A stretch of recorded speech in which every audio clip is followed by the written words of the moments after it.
ఇవాల్టి నుంచి పార్లమెంట్ సమావేశాలు ఎంపీలతో ప్రమాణం చేయించనున్న ప్రోటెం స్పీకర్. ముందుగా ప్రధాని మోడీ, ఆ తర్వాత కేంద్ర మంత్రుల ప్రమాణం. తొలి రోజు ఏపీ ఎంపీలు, రెండో రోజు తెలంగాణ ఎంపీల ప్రమాణం.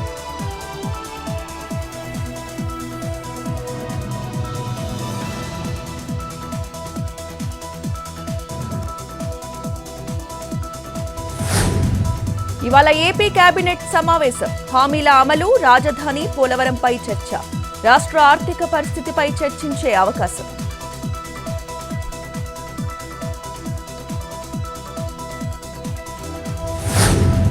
నేడు డిప్యూటీ సీఎం పవన్ కళ్యాణ్ ని కలవనున్న టాలీవుడ్ నిర్మాతలు. తెలుగు చిత్ర పరిశ్రమ ఎదుర్కొంటున్న సమస్యలు తెలుపనున్న ప్రొడ్యూసర్స్. సినిమా టికెట్ల రేట్ల విషయంలో పవన్ కళ్యాణ్ తో చర్చించనున్న నిర్మాతలు.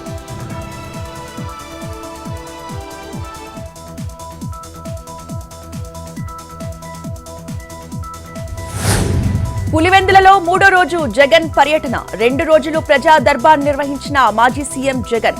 నేడు పులివెందులలో మధ్యాహ్నం వరకు ప్రజా దర్బార్.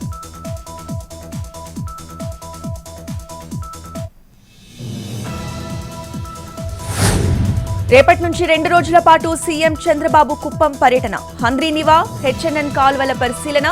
ఆర్టీసీ బస్టాండ్ సమీపంలో సీఎం బహిరంగ సభ.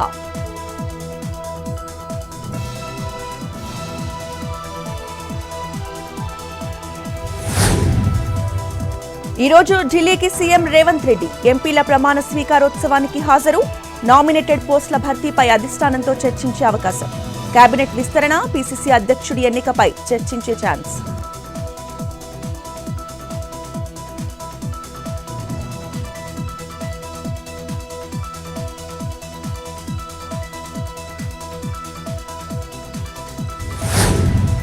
ఈరోజు తెలంగాణ డిప్యూటీ సీఎం భట్టి విక్రమార్క శ్రీశైలం పర్యటన.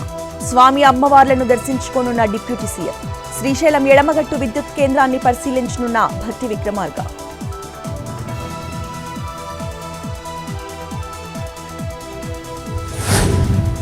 బీఆర్ఎస్ ఎమ్మెల్యే పాడి కౌశిక్ రెడ్డికి మంత్రి పొన్నం లీగల్ నోటీస్.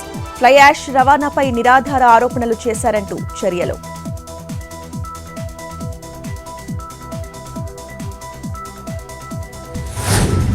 తెలంగాణ ప్రభుత్వం కీలక నిర్ణయం. వైద్య విద్యార్థులకు స్టైఫండ్ విడుదల.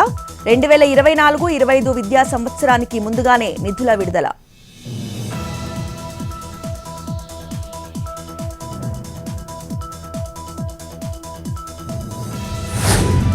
నేడు తెలంగాణ ఇంటర్ సప్లిమెంటరీ పరీక్షా ఫలితాలు. మధ్యాహ్నం 2 గంటలకి ఫలితాలు విడుదల చేయనున్న inter board.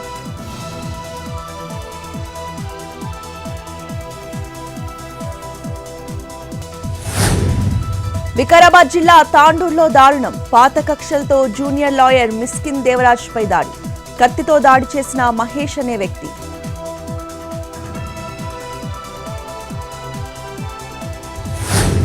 Arunachal Pradesh ఈటానగర్లో cloud burst బీభత్సం.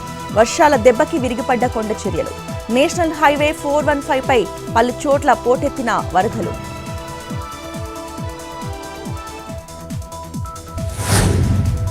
బీఎస్పీ అధినేత్రి మాయావతి కీలక నిర్ణయం. తన వారసుడిగా మేనల్లుడు ఆకాష్ ఆనంద్ తిరిగి నియామకం. పార్టీ జాతీయ సమన్వయకర్త బాధ్యతలు అప్పగింత.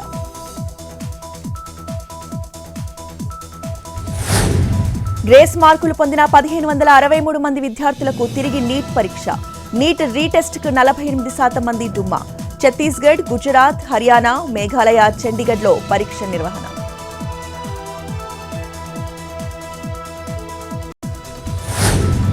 ఏపీలో రాబోయే 4 రోజుల్లో విస్తారంగా వర్షాలు. ఒడిశా, ఛత్తీస్గఢ్ పరిసరాల్లో కొనసాగుతున్న ఉపరితల ఆవర్తనం. రాష్ట్రమంతా విస్తరించిన నైరుతి రుతుపవనాలు.